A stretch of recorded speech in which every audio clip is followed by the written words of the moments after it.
Halo teman-teman, terima kasih telah mengklik video ini. Jadi di video kali ini saya akan membaca-baca film lagi gitu ya kan. Dan di video kali ini saya akan membaca sebuah film seseorang yang terjebak di dalam ruangan kematian gitu, atau di antara dua pintu siklus mati gitu. Dan gimanakah ceritanya, dan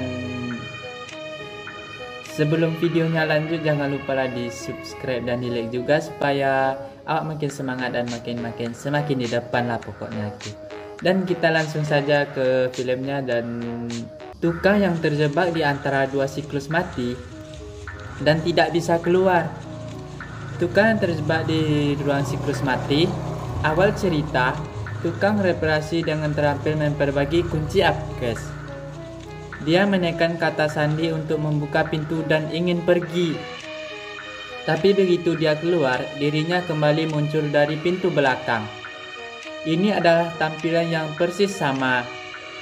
Kemudian dia berhenti di sini dan mencari tahu apa masalahnya. Dia berbalik dan pergi melalui pintu belakang. Ini aneh untuk melihat diri sendiri lagi.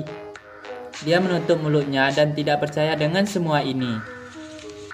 Dia mengulang menekan kata sandi lagi dan itu masih terjadi. Pintu depan dan belakang akan muncul diri sendiri. Ini sedikit aneh, apakah ada masalah dengan pintu? Dia menggunakan tas untuk menahan pintu. Dia pikir jika dia berlari dengan cepat maka bisa keluar. Kemudian dia mulai berlari dengan cepat. Melihat situasi ini, tampaknya dia tidak bisa berlari keluar dari sini. Ini sangat aneh, menakutkan untuk dipikirkan. Jangan panik ketika ketemu masalah. Makan yogurt dulu agar tidak ketakutan. Ini bukan masalah besar. Makan dulu Indomie agar tidak lapar. Sehingga ini harus menenangkan diri untuk mencari jalan keluar. Jika putus dari awal, maka akan selamanya terkurung di sini.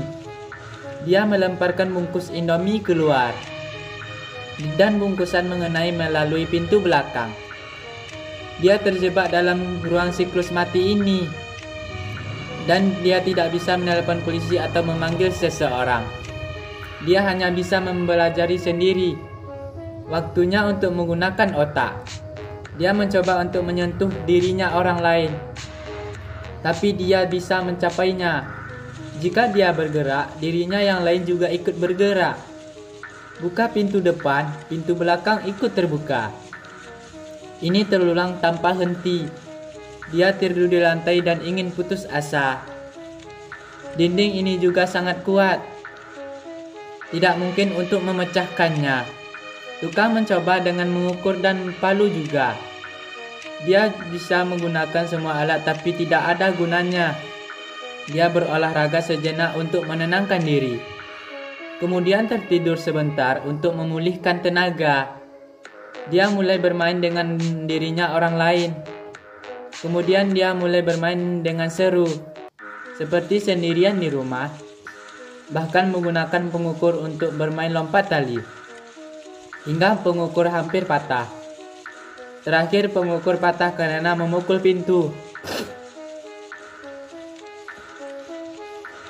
Ketika bergeser pisau, dia membuat suara berirama-rama.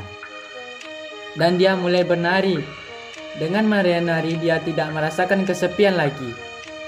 Tukang yang semangat bertahan agar bisa keluar. Dia mulai berulang kali membuka pintu. Dia sangat marah dan mengetuk pintu. Kali ini terdengar suara mesin yang berhenti. Kedua pintu terkunci. Akankah dia mati di sini? Tukang bertindak cepat untuk memperbaiki kunci pintu. Dalam proses ini, sebuah bola hitam tiba-tiba masuk dari pintu belakang. Kemudian bola pergi lagi. Sesudah tukang memasang alur listrik, sebuah cahaya berenergi tinggi tiba-tiba muncul di dinding dan mengeluarkan suara ledakan. Tangannya yang sangat tinggi hampir membuatakan matanya. Tukang segera memutuskan kabel dan ruangan kembali tenang. Dan saat itu belakang tiba-tiba terbuka. Dua orang membawa wanita aneh dan pergi dengan cepat. Apa yang terjadi? Ada banyak pertanyaan dalam pikirannya. Dia segera mengikuti orang-orang itu keluar. Kali ini dia kembali terkurung di ruang siklus mati. Awalnya emosinya sangat stabil. Tapi saat dia melewati kesempatan ini, tiba-tiba dia menjadi sangat emosi. Dia menangis dan tertidur di atas lantai. Di dalam mimpi, dia berhasil keluar dari pintu depan. Tapi saat dia terbangun, dia masih terkurung di ruangan ini. Tidak boleh menyerah. Dia mulai melakukan meditasi. Tenangkan diri dan berpikir tentang apa yang harus dilakukan. Kemudian dia berjongkok di depan pintu. Sangat menakutkan jika terjebak di dalam sini sendirian. Jika ada buku atau handphone, setidaknya tidak membuatnya putus asa. Kapan tukang ini bisa keluar? Semuanya dikarenakan memperbaiki kunci. Dia mulai sibuk lagi. Di dalam ruang terdengar suara yang aneh. Kemudian pintu tiba-tiba terbuka. Sejumlah makhluk yang tak terlihat berjalan masuk. Tukang itu bersembunyi di belakang pintu dan berhasil selamat. Sebagai tukang, dia memutuskan untuk memperbaiki kunci. Tak sangka dirinya yang lain muncul dari belakang pintu. Kedua terdiam seketika. Orang itu langsung pergi, tapi dia masuk kembali dari pintu depan. Tukang menahan pintunya yang ingin berbincang. Saat menahan pintu depan, maka pintu belakang tidak bisa dibuka. Kemudian dirinya yang tidak bisa menerima kenyataan, lalu menyuruh badannya bergemetar dan muntah. Kondisinya membaik. Keduanya mulai menenangkan diri. Mereka berdiri di sisi masing-masing. Mereka tidak banyak berbincang. Tidak hanya yang perlu dibincangkan pada diri sendiri. Tak lama kemudian tukang sebelumnya mulai putus asa. Dia tidur di sudut bersendirian. Dan yang lain membuka kaos kaki dan terus berpikir. Ada ide yang berani dan matang dalam pikiran. Keinginan seseorang pria yang terampil untuk mempertahankan hidup sangat kuat. Dia memutuskan untuk merobek pakaiannya. Minum yogurt dari orang lain. Untuk mengatasi tenaga, yogurt dan tersisa tidak dibuang. Dia menuangkannya ke celana. Dia melemparkan pakaiannya keluar dari pintu depan dan mengikatnya ke kabel. Tangan kanan menarik pakaian di pintu belakang. Langkah demi langkah di tepi kematian. Energi-energi akhirnya tiba.